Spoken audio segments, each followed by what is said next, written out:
the Fresh Prince, Brandy, Jodeci. We all remember the Soul Train dancers. The first dancers came from local Los Angeles schools like Locke, Crenshaw, and Dorsey. What's this story, people? Welcome back to the channel. Today we're checking out something very interesting.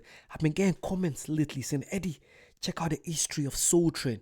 And I remember growing up, I heard of Soul Train, but I never really knew where it was. I just remember seeing black people dancing, singing, like in a show. So it'd be good to check it out now. Thanks for the comments. Let's go. Anybody you can think of who is black, who works in television, and who owns the show and who has the title of executive producer came after Soul Train. Generation Z, I'm gonna need y'all to sit this one out. For my millennial crew, on up, we already know. Any family reunion, cookout, a wedding reception, any function where there's a good number of black people, we eating good food, having good conversation, there's good drinks going around and other extracurricular activities going on, a Soul Train line gonna form somewhere, right? Am I lying? Follow me on this one. Come in the time machine. Chicago has been the birthplace for a lot of prominent figures in our culture. From the likes of Barack and Michelle, Kanye West, Bernie Mac, and also Don Cornelius. Oh, Bernie Mac is from I did their reaction. I thought it was from Mississippi. It's from Chicago. Why did I think it was from Mississippi? Where's Chicago? Chicago is right. Where's Chicago? Chicago. Oh God. Chicago, where are you? Chicago, Illinois. Where's Chicago? Oh God. Let me just play this. Let's continue. And now, here is your host, Don Cornelius.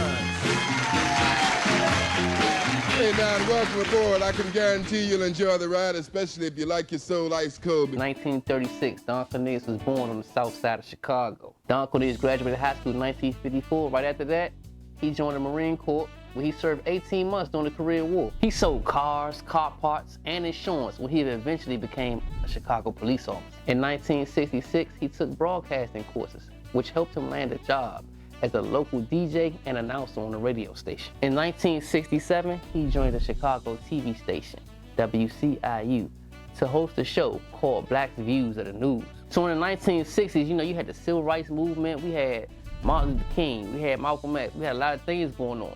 So Don Cornelius on his end, he thinking, man, we not being represented right in mainstream media. We not being represented right for our talents in the music industry. You had to say that, did you? At that time, it was only this one show. That was the what's that guy's name again? The guy that did your show. Who's that guy again? He's a musician. Right for our That talents song Sexual Healing. in the music industry. You had to say that. Who's that?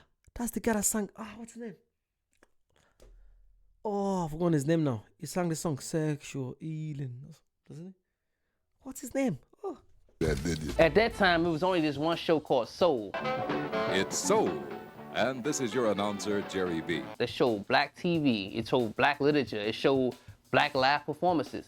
Kind of like BET Soundstage, if you think about it. They only had a studio audience, so that gave Don the idea. And at this time, Don was like a P. Diddy, like in the party scene. He was promoting shows and concerts for local talent, and he called it Record Hop. And at the time, he's hosting these parties and events and concerts. He used to ride in his van.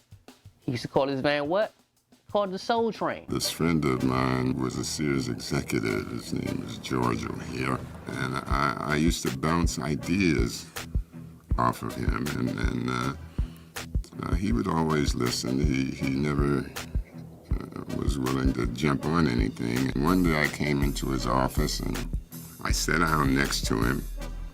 He was on the telephone, and I didn't interrupt him. I just whispered in his ear, Soul Train. On August 17th, 1970, Soul Train was born. If y'all ever seen Coming to America, y'all remember Soul Glow? Just let your soul glow. We actually had a real version of that called Afro Sheen back in the day. Afro Sheen linked up with Don and Soul Train, which... It's crazy the way the hairstyle back, everyone had an afro. Let me know, did you have an afro? If you were around, no, I'm sorry, if you're around. If you're born in the 60s or 70s, did you have an afro back then? I think everyone did. I used to have an afro until about, when I was about 15, 16, I had an afro. Yeah, I had a big afro. Nah, it's all about waves. It's all about the waves. Let me know, did you have an afro? Expanded them into national syndication. So that, you know what that means? It's coming on your TV everywhere. When we started Soul Train in 71, I believe we had maybe 20 markets. He shot from 7 million to 40 million. Once we had our sponsor backing, the caliber of the overall production needed to change. By the end of their first season, Soul Train was on every week at every major market. The show was doing so good, they moved the whole thing to Los Angeles, where it would stay for the whole time for the rest of its run. We trying to get that done here in Uptown fashion, man. Come get us. Complex, somebody, come get us. If you ever seen the movie Crooklyn, they got a scene with all the kids in the bedroom watching Soul Train. That was the perfect depiction of how important Soul Train was at that time. Soul Train is literally one of the pillars to our culture. It's like one of the starting points to where we at today with music, fashion, and everything.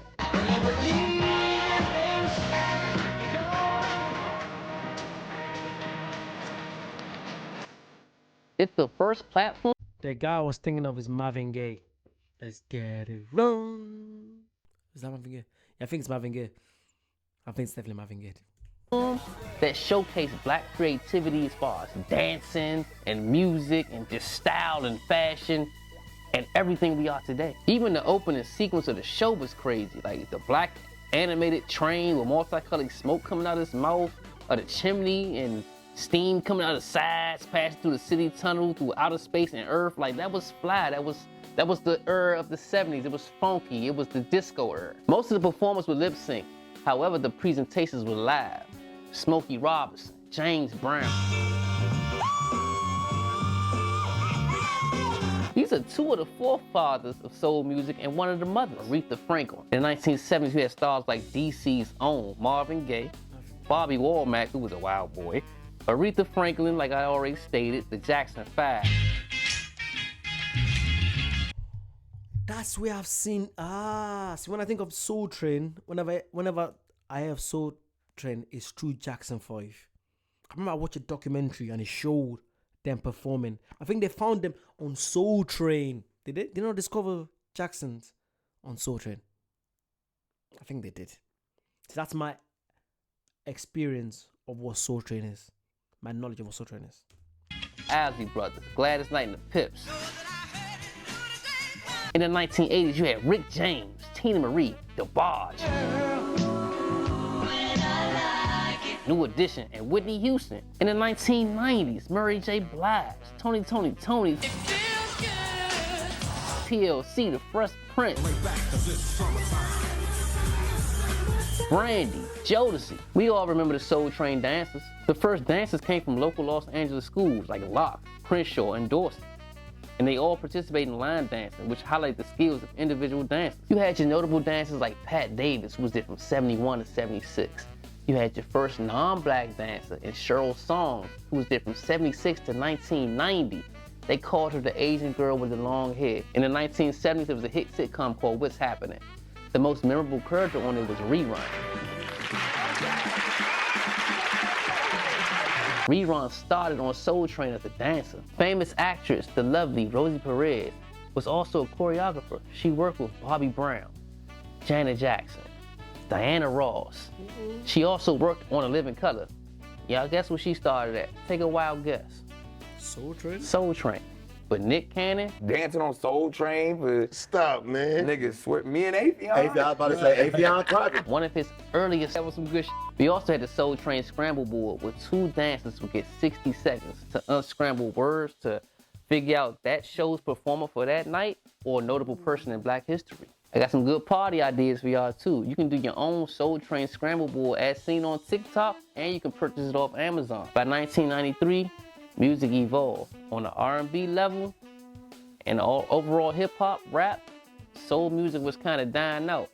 This wasn't really Don Cornelius' lane. This wasn't his taste in music. So he stepped down. There was 3 guest hosts to replace him. Comic Maestro Clark from 1997 to 1999. Actor Shamar Moore from 99 to 2003. That's the guy from Is it CSI or Law and Order? SVU. That's the guy. No way. Wow. And playwright Dorian Gregory, the final host from 2003 to 2006.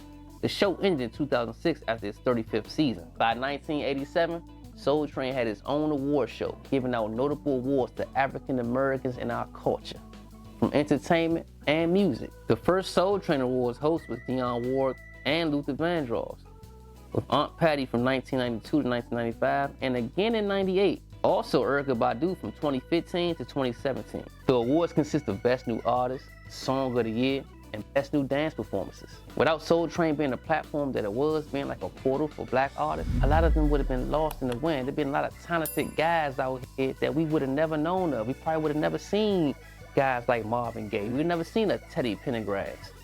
Without the brilliance of Don Cornelius, black music would not be what it is today. And unfortunately, Don Cornelius was found with a self-inflicted gunshot wound in February 2012. He was taken to the hospital and pronounced dead at the age of 75. Here at Uptown Alley Fashion, we want to send our condolences and our love to Don Cornelius and the Soul Train. And we're going to end this episode a little different today, in remembrance of Don Cornelius. And you can bet your last money, it's all going to be a stone gas, honey. I'm C-Jack City. And in parting, wishing you love, peace, and soul.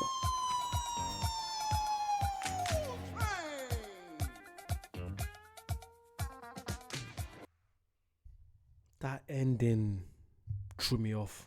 I wasn't expecting that. What? Don Cornelius, what a legend. Because when you think of Soul Train, it's mad the way it paved the way for a lot of people. A lot of people got their first start. Like they started a career through Soul Train. That's crazy. Wow. But let me know what your experience with Soul Train growing up. I feel like it's nostalgia. Like when I think of what, for me, it's like shows like, That's So Raven. Shows like maybe Zack and Cody, High School Musical. Because that's what I kind of grew up on. Everyone has Everybody Hates Chris, I think Everybody Hates Chris is more like, the 2000s. Maybe you might grow up in the 90s. You're thinking of The Fresh Prince. People say that, check out Martin. That's the Martin Lawrence TV show. I have to check that, actually. I've checked. There's so many stuff to check out. But yeah, it's nostalgia. Because you remember how you were, what you were doing back then. How you were so naive, you're so young. I love all this kind of stuff. It's so good. It's so good to always look back. But yeah, let me know your favorite memories thinking back at Soul Train. If you want to see more stuff like this, you know what to do. Please like, comment, and subscribe. And I'll see you guys very soon. Bye-bye.